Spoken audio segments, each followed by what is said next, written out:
Brett, welcome to the Soul Collective podcast. I'm so grateful you're here. Thanks. I'm glad to be here as well. I want to share a little bit about you for listeners who are maybe not familiar. I know those in the yoga space are probably well versed in your work, but you are the founder of Uplifted Yoga, a global online community. You're also the leader of the world's most interactive online yoga teacher training program, and your YouTube is streamed for 3 million minutes each month. That is incredible. Thank you. Yeah, I'm really happy to be here and connect with you and your community. So thank you for having me. Yeah, we're going to dive into all the things. I'm excited to ask you kind of about how you've built such a beautiful movement in the yoga space. And I know that you were once a video game designer. Is that right? Yes. Yeah. So I'd love to hear how you kind of transition from maybe being in the corporate world to leading and teaching online. Well, I always like to kick off this kind of conversation by saying I never, ever thought I could make a full-time living teaching yoga. That was my dream, but it was a dream I was too scared to vocalize, like even within myself. So I did my first yoga teacher training thinking, oh, I'm doing this for myself and my own personal development.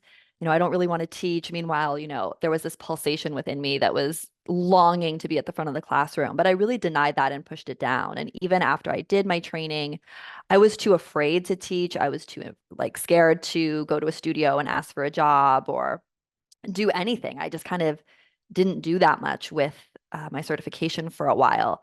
And I was working in the video game space at the time. I made dance and movement and fitness games for teens and girls, which was really fun. So if you've ever done Wii or Just Dance or any of those games that were really popular, some of those. But then that movement sort of ended. It was like Farmville and a lot of these other types of games started gaining more traction. And my company at the time, they didn't want to have me so much in a movement and fitness role anymore. And that's when I really felt like, okay, this corporate thing like isn't jiving with me anymore. There wasn't an opportunity for me to be creative. And it was around this time that I started owning the dream, at least. And I started working with a coach. We wrote down in a Google Doc this vision called the Millionaire Healer Dream. Because I had told him I also had these impulses. I was like, I want to heal people with my hands. I was like, where's this coming from? Right? Like, what's happening to me?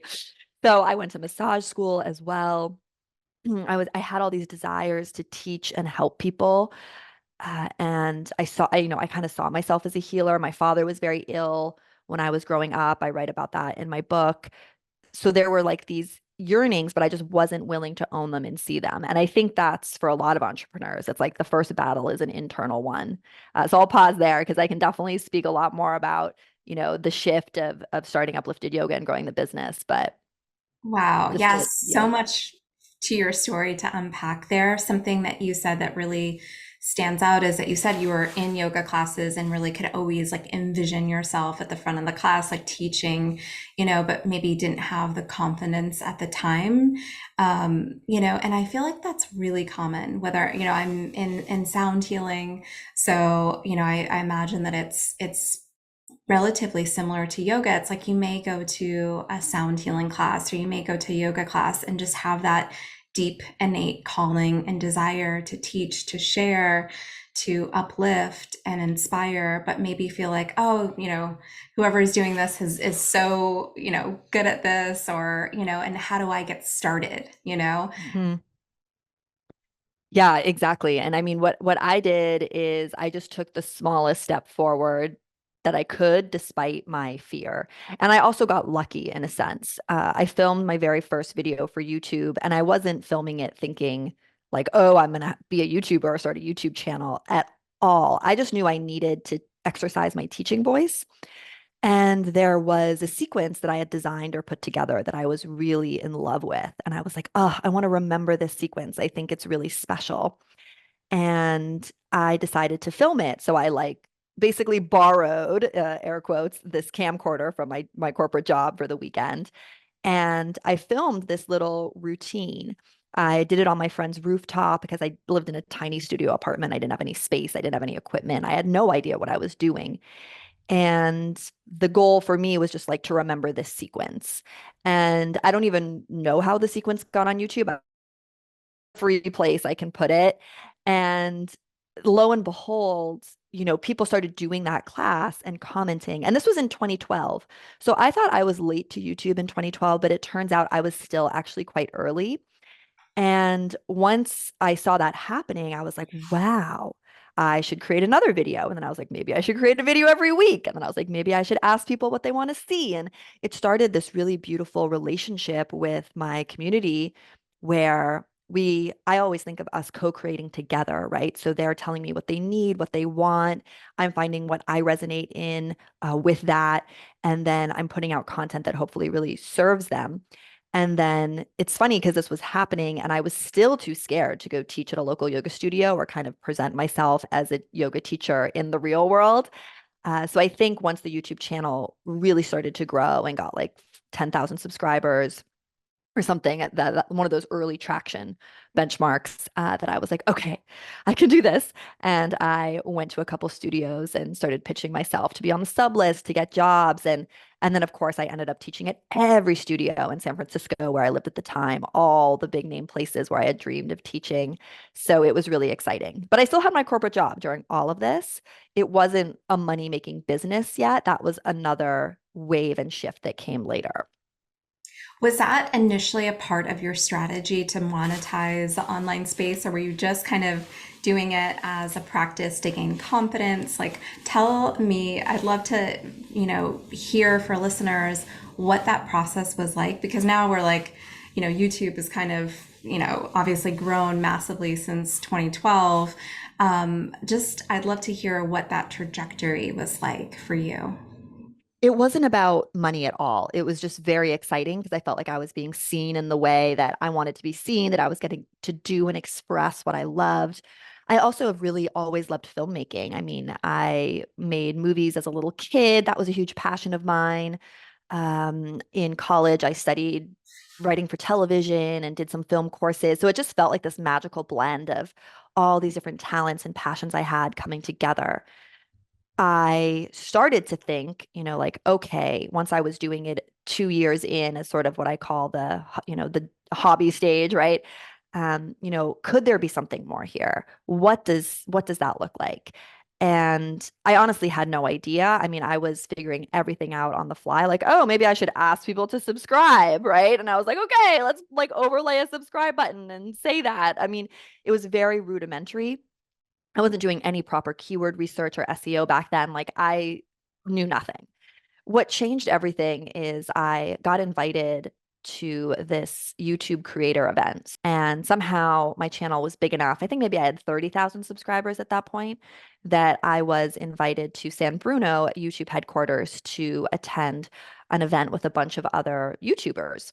And I was so excited. I like took the day off work and I mean, like, backpack, polished shoes, like so excited to go to this thing. And it was really a pivotal day that changed my life forever for a couple reasons. The first was I got to go there and see all of these people making a full-time living on YouTube. I don't even know how I made the guest list for this event because most of the people there, their channels were 100,000, 200,000, 300,000 subscribers, much, much bigger than I was. I was one of the smallest channels there.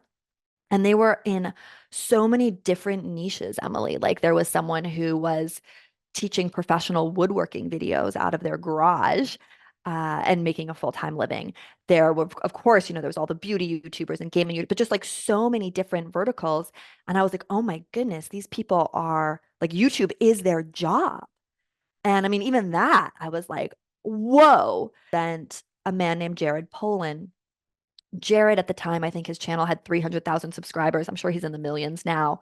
I also met Tati Westbrook at that event when she had 300,000 subscribers. I think she has 11 or 7 million now. And I had a really cool conversation with her. But Jared really changed everything because he had a channel that was for DSLR camera enthusiasts. So it was all about how to take better pictures or how to film yourself, or I mean, everything from how to photograph a wedding to just how to really optimize and use a DSLR camera. And so I met him and he took out of his backpack this DVD. This is like dating myself with how long ago this was. Um, but he had this beautiful double box DVD set and it was like how to use a DSLR camera. And he said, you should really think of selling something off your YouTube channel if you want to do more with this. And he said, look at this DVD. This is what I'm selling right now.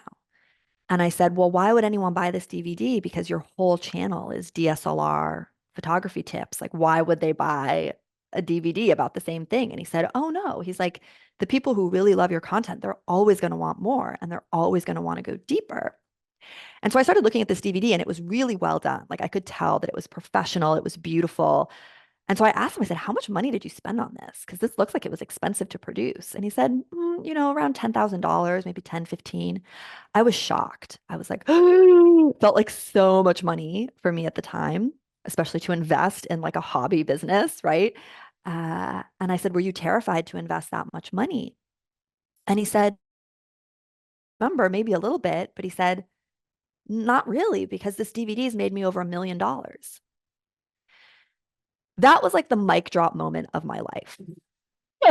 I just remember thinking, like, this guy in this niche is making $1 million off of his YouTube channel. And I remember driving home from this event. I'm getting chills like now when I talk about this. Like, I remember driving home from this event and it was like my life was never the same. Like, from that moment onward, I was like, if these people can do it, if he can do it, like, I can do it. And if I can't, I'm going to die trying. Like, I'm going to figure out how to make this a real business, monetize it, sell something beyond just free YouTube videos. And that's what I did for the next like 3 years. I just tried every single thing I could to make it work. I love that story. It just speaks to, the possibilities, and when you know something is possible, it's like, yeah, I can set my heart and soul towards this intention and you made it work. So I want to ask you about like work-life balance during that time period because you were still working a full-time corporate job while you were making your passion grow and flourish. Like, what was that process like? And when did you know, okay, I'm ready to fully transition? That's a great question. I was busy. I was very busy. I did a couple smart things, which is I transitioned into a full-time job that was purely remote, that was also in the wellness and fitness kind of blogging space. And my blog is, I think, one of my biggest assets in my business now. So I think for someone who's listening to this, who you're not ready to leave the full time, but you want to do your own thing, I'm like, find a full time job that's like helping you build your full time thing in a way, either through the skills you're learning or the tool set that you're exposed to or the networking, whatever. So that definitely made it easier. But I was working nights, I was working weekends. I mean, at this time, I wasn't married yet. I think my husband and I were together, but we weren't married yet. I didn't have kids. I didn't have other commitments. And everything with the yoga was so energizing and lit me up so much. I mean, that's still the case, but I was so motivated to crack the code. And I'm just actually teaching about this in one of my own masterminds and certifications right now of the importance of actually hiring help before you're ready. So that's another thing I did that in retrospect was really smart. I hired an administrative assistant when I still had my full-time job for my YouTube business, for my yoga business. I think this is a great thing if you're listening to consider doing for a myriad of reasons. One, it forces you to take your business seriously because you're actually like accountable to someone else who's sort of like an employee. And I'm not saying you have to have a full-time employee. For me, it was my admin in the Philippines. He was very affordable. I think I started him at 10 hours a week. He still works for me now, 10 years later. I mean, he's gone through a huge series of raises and it's really awesome. Like, he's still on the team, but he was my first like little employee, right? So I had him, helping me leverage and figure out all the things like, okay, we got to send newsletters and, just doing any of the work that was more like putting on the annotations, like more tedious stuff that I was like, okay, my time would better be spent like figuring out what we're going to sell next, or how to keep experimenting, right? That's another big tip, is just to see everything as an experiment and not a reflection on you personally when it doesn't work out. So kind of having that gamesmanship mentality, which is definitely what I had. Mm. And so I was very, very, very busy, but I was again getting help. I think I also had at one point an intern who was just doing in the design space, but she was just doing like a couple hours a week. So I think I had that entrepreneurial spirit where I was like, I have a full-time job, but I'm even going to grow like a little mini team over here, because I was just like, I know it can happen. And I was like a dog with a bone. So I think focus, is Mm. also so important if you're listening to this. Like I didn't also have an Etsy store. Like I didn't also have like a dog walking business. Like I wasn't also pursuing, like this was my sole focus. Um, so what happened is I started a membership site. Again, this is where I think one of the lessons, if someone's trying to pull something from the story, is like being in community with your fellow creators and people in your industry is so pivotal, because Sean Vigue, who I was actually just emailing with the other day, like 12 years later about my book, like he had a YouTube channel similar to mine. And he kept telling me, he was like, you should start a membership site. And again, I'm like, why is anyone going to pay to do my YouTube videos when they're free on YouTube? And he's like, trust me. And this is when like membership sites were really new. Mm. And because I had my tech background, I knew to design mobile first. I was like, okay, we're going to do everything on mobile. So I think I was one of the first probably dozen people to have a mobile app that was like a yoga app. So again, this was very, very early. And then once I got the membership up and going, I was like, okay, I just need to get my first 100 members. And again, it was just like the focus. I was like, that's all I'm focused on, is I'm getting 100 members. And I would go live on Periscope every single day. I don't know if anyone remembers this app, but basically the live streaming that we have now on Instagram and Facebook and everywhere, like, did not always exist, if we can remember. And the only live streaming video platform was this platform called Periscope, which I don't know what happened to it. I think Twitter bought it. And then the functionality just became commonplace over 2 or 3 years. But I would just go live on this Periscope app and just talk to people about yoga and just be like, what do you want? Blah, blah, blah. And I did. I got my first 100 members, and then that grew. And then the members were the ones who told me they wanted online yoga teacher training. Mm. They said, we want to train with you. And I kept saying, well, we can't do that. That Yoga Alliance sanctions only in-person trainings. Could we even do that? But they kept asking me for it. And I remember being on the elliptical at my gym during this time. At this point, I had married my husband. So I remember the apartment we were in, and I'd go to this gym on the elliptical, and every day on the elliptical, I'd be like, could I make this work? Like, could I make online yoga teacher training work? Is this crazy? And then I kind of had my Jared Polin moment where I was like, you know what? If I'm going to do it, I'm going to do it right. And I put a ton of research into like, okay, here's what I didn't like about all the trainings I had done. Here's how I'd do it better. Here's how I'd put it online. Here's the parts that are going to be on Zoom. And then I was like, I'm going to drop, like Jared Polin, 10, 15 grand. I'm going to film this thing. Like I'm going to bring in experts. Like I'm going to just go all out. And it felt very frightening because I was putting a lot of money on the line. And I remember being on set filming it. I think I had taken days off work to film it, uh, and seeing the sales come in. And I remember enough sales came in that it was like the same as my spend. So I was like, okay, no matter what, like I haven't lost money. And that's my flagship product. I mean, if you take yoga teacher training with me again, there's still some of those original videos in there. Obviously, there's tons of content we've updated. There's a paper manual that ships with the product that my warehouse ships you. The manual we revise every single year. But like that was the core foundation and experience. And then that's what really started bringing in revenue along with the membership, which is still very strong and very healthy. And then I really wanted to quit my job, and my husband wouldn't let me. He was like, no, we need your W-2 income. We need to buy a home. He was much more conservative. That was frustrating because I was like, I'm ready. Like at that point, I knew I was like, this is going to work. And he really wanted me to stay. And then the universe has a fun way of, helping you. That job laid me off. So it all worked out. So I'm actually glad I didn't quit because I got severance and they felt really bad. So they like doubled it or something. And I was able to leave in a really gracious fortuitous way that I think was the Mm, best for everyone. mm. There's so much of your story that stands out for me.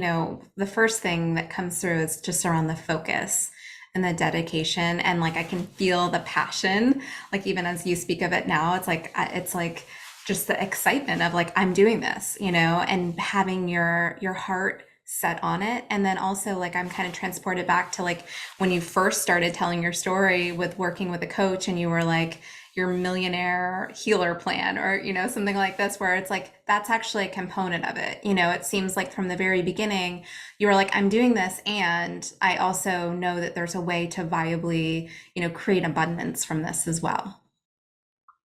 It's so funny because that millionaire healer dream, it was like almost a joke, when we wrote it. And having it come true is just insane. And it's so funny because I connected with that coach because we're still sort of friends years later. We talked a year or two ago and I'm like, "Do you remember making me write this?" And he was like, "No." I'm like, "You changed my life." It was really funny. So yeah, I was getting coached throughout all this period as well. Like I was investing in my mindset and trying to find people who could help me. So I think that also plays a role. Yeah. Uh, I want to ask you about mindset, but I first want to ask you if somebody's listening and they're like, Brett, that's amazing. I also I have a dream of like creating an online business, but I just feel like I'm a little bit too late to the game. There's so many people on YouTube, there's so many people that have membership communities. Like, what advice would you give? so many different things we could talk about. I think, in the past, when I used to teach about online business, 5, 6 years ago, I talk a lot about consistency, like picking a platform and showing up there consistently. And I think you should still do that, but it's not enough anymore. I mean, it is harder to grow. It's harder for me to grow. I mean, the online space is saturated. YouTube isn't doing that well as a company, right? Like if we look at it, forget specific people on there like me. So I think picking one platform that you're passionate about and showing up there consistently is a great tip, as opposed to trying to be on like 7 or 8 platforms at once. And then consistency, sadly, you have to do it, but it's not enough. You need to have a really strong, polarizing, crystal clear messaging that's scroll stopping, meaning that your ideal client sees it and immediately resonates.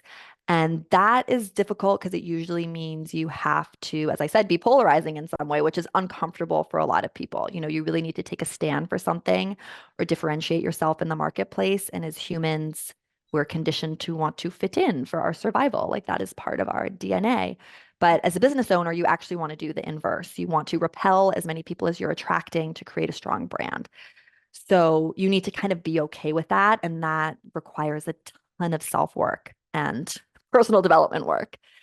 Um, and let's see what else. I would really focus on growth and collaborations. I think, especially coaching my most recent mastermind cohort and some of my advanced yoga teacher training students, I see a lot of people who are willing to create content. Like they're willing to create their own course content, which I would personally tell them not to do. I mean, I did do that with the yoga teacher training I mentioned. I told you I hit a revenue goal while I was filming it. I was pre-selling it before I filmed it. So I would definitely not go down a rabbit hole like making some amazing course that potentially no one's going to see until you have proof of concept from the marketplace that people are going to buy it. And then I also see students of mine who are willing to create social media content, and actually quite a lot, and then they get burnt out and they're exhausted. I would definitely repurpose 50% of your content. There's no reason to be creating new content every day. All the big accounts are repurposing 50% of their content. Only 10% of your followers see your content. Even some of my YouTube videos are repurposed. Usually no one can tell. Occasionally I get like a really hardcore fan who can figure it out, but especially on Instagram. Mm, I would really focus on growth and collaborations, meaning how are you speaking your message and networking with your industry? Because again, if we look back at the story, and I love teaching through storytelling, which is why I took time with some of these anecdotes, but like if we look back at my story, like the key moments were when I was networking with my industry. Like those were the moments that changed everything. So if you're a sound healer or a birth worker, and you're not going to, prenatal conferences or retreats with prenatal women or, the different sound bath. I'm sure there's scientific institutions that have symposiums for all of you. Like, if you're not going to all of those and networking or pitching yourself to go on those podcasts or those shows or to do collaborations, so it's sort of like collaboration over content, Mm. which is hard because for me, I would much rather create videos all day, but I know that that's not enough anymore. I mean, you need to be really engaged with your industry and your network and your professional peers. And that's also where you're going to get a lot of your best ideas and support from beyond just collaborations for growth. So I don't know. That's kind of three tips right there. I think that's such great advice. And, I wanted to ask you about really, one thing in your story is just kind of the clarity around, I know I want to build an online business. Like, I didn't hear you say, like, I want to be in person, although I know you do like retreats and things like this, but um, the clarity, I'm guessing many different ways to really build a abundant and fulfilling yoga practice. Like, what are some of the ways that you've seen to be really successful? Well, there's so many different ways you can focus. I mean, I think I focused online because I saw that early traction and also because I had the full-time job, right? I'm sometimes wondering like if I didn't have the full-time job, like maybe I would have focused more on in person or and I did teach in person a lot for a while. And then when the online got really big, I need to scale back the in person. And then I had my kids. And then it was like, okay, in person can't happen. The retreats can't happen. I mean, I only led one retreat this year. But there's so many different ways people can put it together. And if you don't like online marketing or you don't like social media, I always say, well, that's totally fine. There's definitely other business models. I mean, I have friends who are making multiple seven figures in the wellness space and it's all referral based, right? Like they have a different business model. So for yoga teachers, I mean, I would not ignore online, of course, but you could own a retreat center. I mean, that's a lot of people in my community, they're interested in that. You could own a yoga studio. You could, have like a wellness clinic where it's like yoga and bringing in other disciplines. I think online cannot be ignored, but in person is not going away. And I think the further we move forward, it's like the more people are craving those authentic connections. That's why I really pulled myself out of my comfort zone to lead an in-person thing this year, Mm. even though I hadn't done that in a really long time. Yeah, that's amazing. And I believe like in your yoga teacher training, you also give like some more of these like business in-depth strategy and support to building a thriving practice, which I feel like is so beneficial, to have that complement of like the training and then also the business savvy information and tools. Yeah, we build it into the curriculum. For me, my business is a spiritual practice. So I approach building a business as a spiritual practice in the sense that it's constantly challenging me and forcing me to grow and making me uncomfortable. And that all can be used as fodder for personal development if you choose to see it that way. So it really upset me because the teacher trainings that I did, money was never mentioned. How to get a job was never mentioned. It was almost like it was a dirty word, or it was just like something we didn't talk about, or it was very minimal. So in all of my programs, it's like this is interwoven throughout the curriculum, especially the 300 training, which is the more advanced yoga teacher training that you do after the foundational one. It is just as much business and mindset content as it is yoga content. And the best news is the yoga philosophy, whether it's like looking at the chakra system or the sutras or some of these key principles like practice and non-attachment, like all of these can be used to help you be a better business person. Mm. It's all about personal development and self-mastery. Yeah. Let's talk a little bit about that. Getting uncomfortable, like really activating the throat chakra. Before you had, the big budget to kind of create content and the confidence, the practice of putting content out there. Like I feel like you did it anyways. You felt the fear perhaps or the nervousness and it was still about the consistency. So what advice would you give for creating content, putting it out there, maybe not even being like overly perfectionistic about, things that we're sharing? I think your voice is something you discover and it's an ongoing process. And that remains true for me. So I definitely would encourage if you're listening, don't buy into the myth that this is a real blocker, right? Is like when I figure out my messaging or when I feel confident, then I will do the thing, right? Like pitch myself to go on podcasts or start the YouTube channel or start teaching or sharing or whatever it is. If we look at the Latin, like confidence is con means with and fidens means faith. So confidence is actually doing something with faith, meaning like you don't actually have the confidence, you're doing it with faith. And confidence is the result of what comes. So I would definitely remind yourself that the only way you learn is through action. Mm. And the more you can use your voice, so the way I started, getting comfortable with my voice is I would just have an empty yoga mat in my room and I would walk around it and I would teach like a 60-minute class to an imaginary person on that mat, just saying every single thing that I would say to them. Before all my studio auditions, I would do that just to like really know. I mean, if there's yogis here too, if an initial step to that is you could just speak aloud as you practice. So that's something I have everyone in my 200-hour training. I encourage them to do. Just like inhale cat, exhale, round back, lengthen the tail, like whatever. Just speak it as you're doing it. So I imagine if you're doing sound healing or anything else, like even as you're doing it or playing the bowls, like speaking aloud or just Mhm. explaining what you're doing.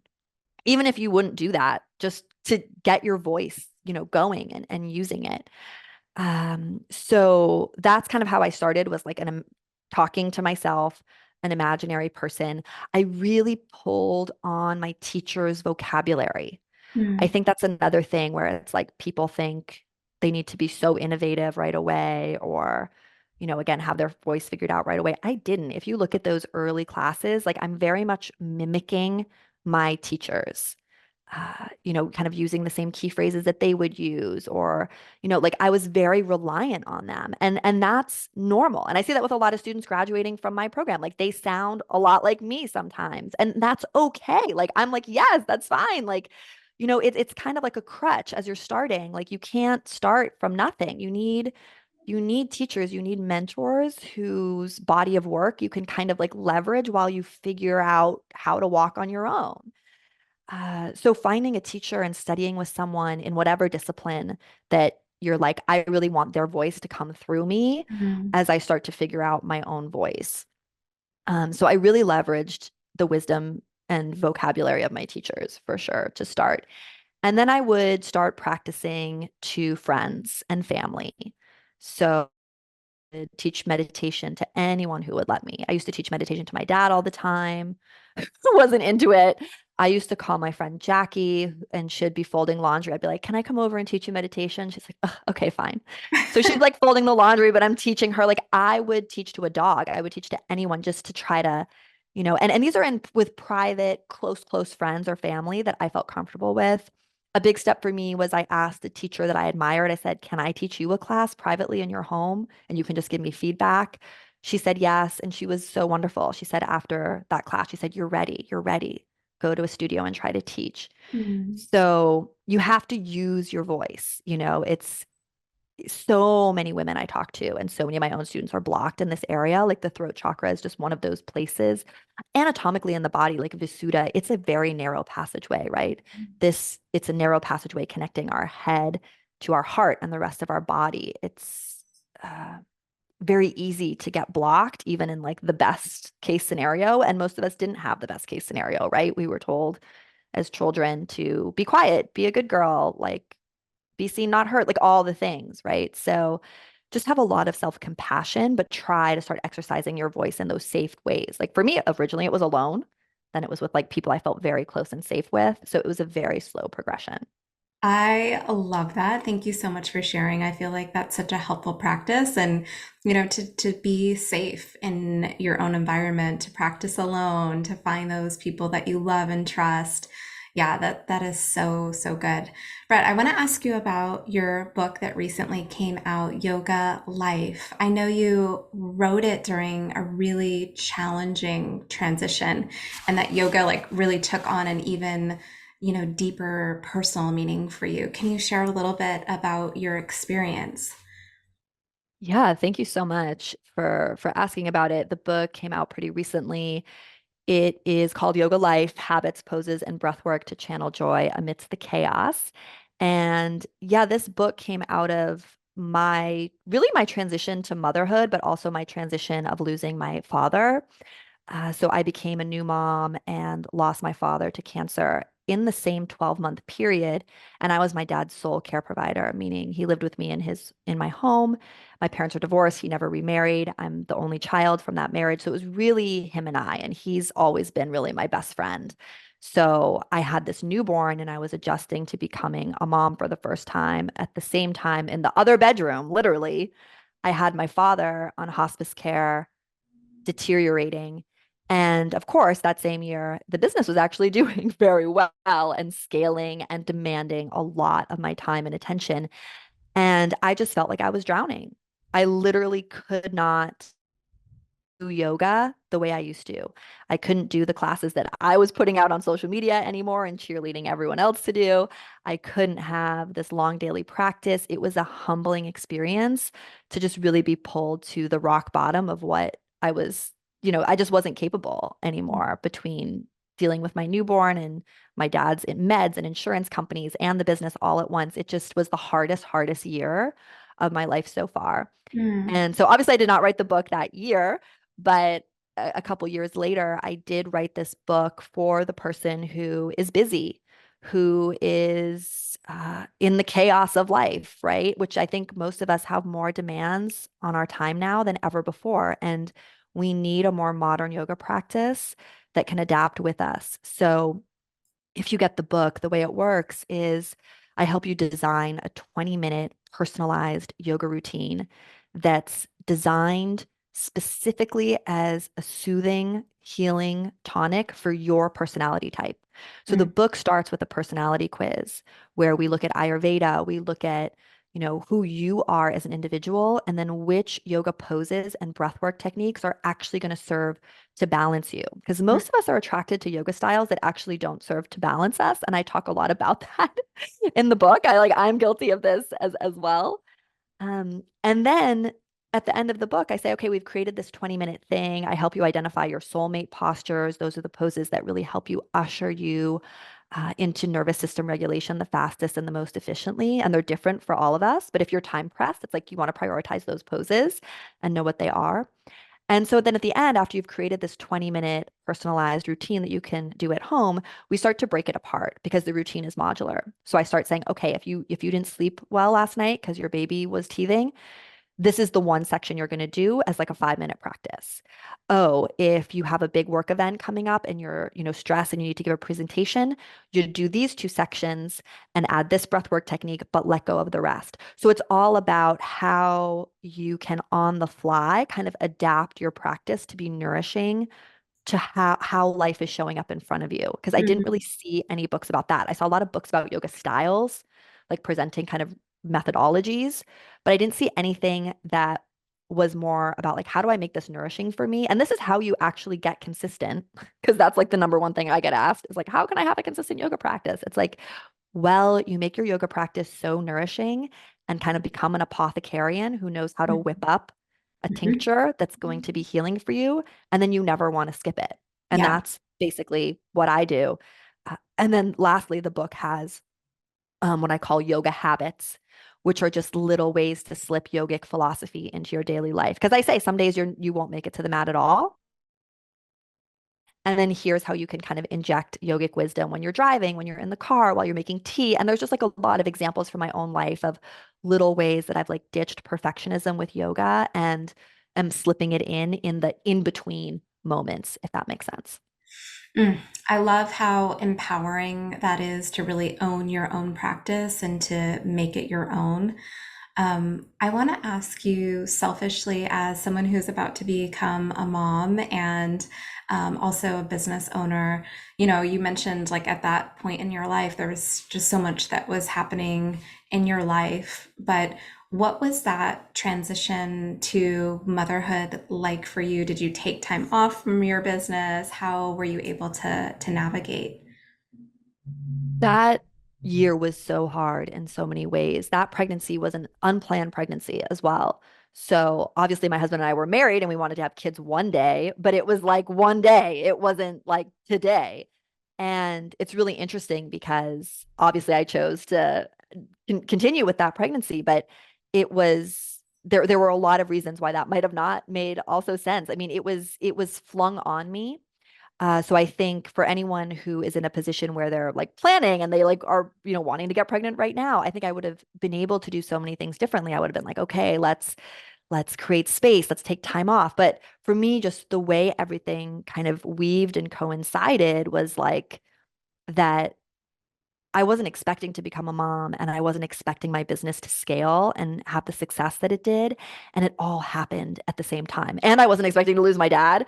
So, again, necessity is the mother of invention. I don't think I would have come up with a lot of these personalization frameworks that I offer in the book to really Mm. like hack your yoga practice to be super powerful in the shortest amount of time if I hadn't gone through that insane year. So for you, I mean, it might be more helpful to talk about my second son because I did plan. I was like, I want to get pregnant, like I'm ready. And, I think it's really important to know yourself. I think for me, doing like a long maternity leave where I just don't work at all doesn't fit my personality, right? Like, so the second time around, I knew what to expect becoming a mom. Like I knew how hard it was going to be. So I was luckily in a position in my business where I could get a lot of help, and I did get a lot of help. I had someone who stayed with us the first 6 weeks to just help me at night and really provide support so I could sleep. I didn't take that much time off, honestly. I remember being home with my son. He was a couple days old. I was nursing, and my kind of assistant copywriter at the time was sitting with me on the sofa, and we were going over stuff. To me, my integrated with what I love about my life and I'm so passionate about it that like having this like strict separation for me didn't make sense. But I know for a different woman or a different female entrepreneur, you might very much want to design like a 6 month sabbatical and to start planning and doing that early.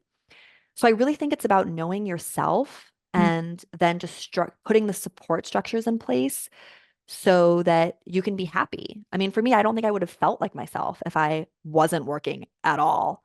Right. So I don't know if that's helpful, but It is. It's so helpful. And I think that, just in my own sense, not being a mom yet, but just feeling like it is such a personal decision and everybody navigates it differently depending on their style. And there's so much that you can't predict too. It's like, okay, we're doing this and you figure it out. yeah, you don't know because I mean, for me, there are some women, and I do think this happens, that they just really change when they become moms. Like they become a totally different person. I think I don't know if I had to guess, what do I know? Like maybe 20% of women, but like I think 80% of us is like, you're the same. Like you want to do the same things. Like obviously your heart's enlarged but it's not, for me, it wasn't like I underwent this complete personality shift where I was like, I just want to be, cooking and not running my online business and snuggling. Like I wanted to snuggle a little bit, but then I wanted to engage with my team and I wanted to create and I wanted to be doing all the things that make me feel like me. So I don't think there's any right or wrong. It's really just I, also being willing to calibrate the situation, right? So if you plan this super long maternity leave and you're like missing work and doing things, like letting yourself go back earlier. If you didn't, like adjusting again. I'm in a season right now where I'm adjusting my business a little bit because now that my kids are older, I do want to be with them a lot more, be at more school pickups, just so I'm planning for that. So Yeah. it's always like different seasons, even within your child's life, that you're going to want to be like, wow, I really want to lean in this moment, or there's something work wise that I really want to prioritize. It's like you are the empowered designer of your life. That's what I always teach, like Yeah. mantra in all the programs. It doesn't have to look any way except the way that honors you and makes you feel like you're living with your energy, your frequency awakened and alive. Mm, yeah, and you just released a really amazing episode about this on your podcast, which I highly recommend listeners go and check out about the pivots that you're making. I'm wondering if you could just share high level, a couple pivots that are on the horizon for you. I'm really focused on embodiment. I've been looking at this the past 2, 3 years, but there's a great chapter about this in my book as well. I have a chapter on the history of yoga and how yoga came west. And if we look, ancient yoga was really always about transcending the physical body. the body was seen as an obstacle to overcome. Body has a lot of pesky urges. It wants food, it wants to have sex, it wants to move, right?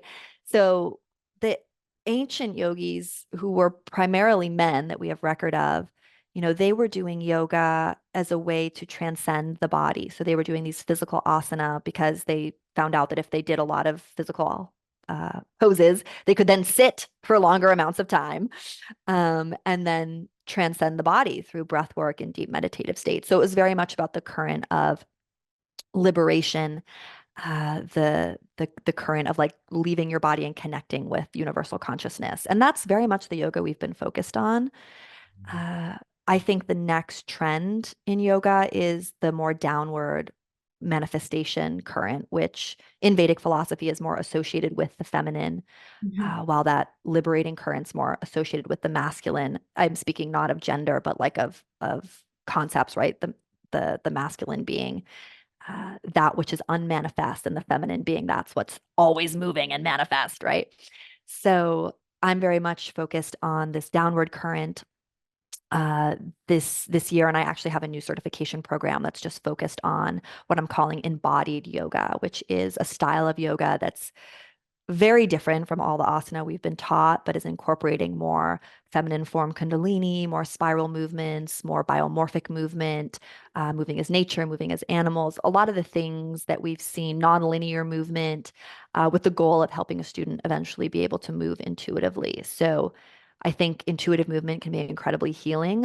But if I said to you or a student, you might be able to, but most students, if I'm just like, do intuitive movement to like recalibrate your nervous system and get back into your authentic frequency, they'd have no idea what to do. Mhm. So asana yoga really provides a language, like an alphabet in which people can remember they have a body and kind of get connected to their body. But what I'm really working on this year is, or the new manual that I'm putting out with this embodied yoga life coaching certification program is like, how do we make yoga be a bridge to intuitive movement? And there's kind of a number of poses and frameworks that I've developed that I think help someone move in that direction, right? So it's Mm. like we're doing different types of movement in order to kind of spur someone to move more intuitively. I love that. That's super exciting. Where can listeners go to learn more about that program? Check out your YouTube channel, all of the things. Yeah, thanks for asking. I'm easy to find online if they just Google Brett Larkin, BRETT LARKIN. You'll find my YouTube channel, Brett Larkin. You'll find my website, brettlarkin.com. It has all the teacher trainings as well as this new embodied yoga life thing. There's also the membership and lots of like little courses. Like there's even a course on the history of yoga if you're like, oh, I really want to just nerd out on that. There's so many different paths you can take. And you can also talk to someone on my team and do like a discovery call because a lot of times people are interested, but they're not really sure which training is the best fit for them. And then I always just say, call and set up a call and talk to us because we love connecting with students. Amazing. We will link to all of that in the show notes. And, this episode is coming out sort of at the beginning of the year. I'd love if you could leave listeners with some final words of wisdom of like really making the most of the year ahead. Mm, I would say prioritize your energy over everything. And that means you're going to need to set up strong boundaries. You're going to need to say no to things. You're going to need to really practice svadhyaya, which is the tuning inward in yoga, the self-study, to notice how's your energy affected on days where you go to bed late or pick up your kids from school in a rush or, whatever it is, to just be really you focused. Because everyone around us, the thing they're craving more than anything is us being in our lit up authentic frequency. And the only way you can gift that to yourself is with extreme self-care and boundaries. So if there was one thing I could invite people to think about as they move into the new year, that would be it. Oh, I love that. That's such great words of wisdom. Definitely spoke to me personally and something that is an intention of mine for the new year. So Brett, thank you so much for being here. Thank you for sharing your wisdom and thank you for everyone listening and tuning in. Sending so much love and gratitude.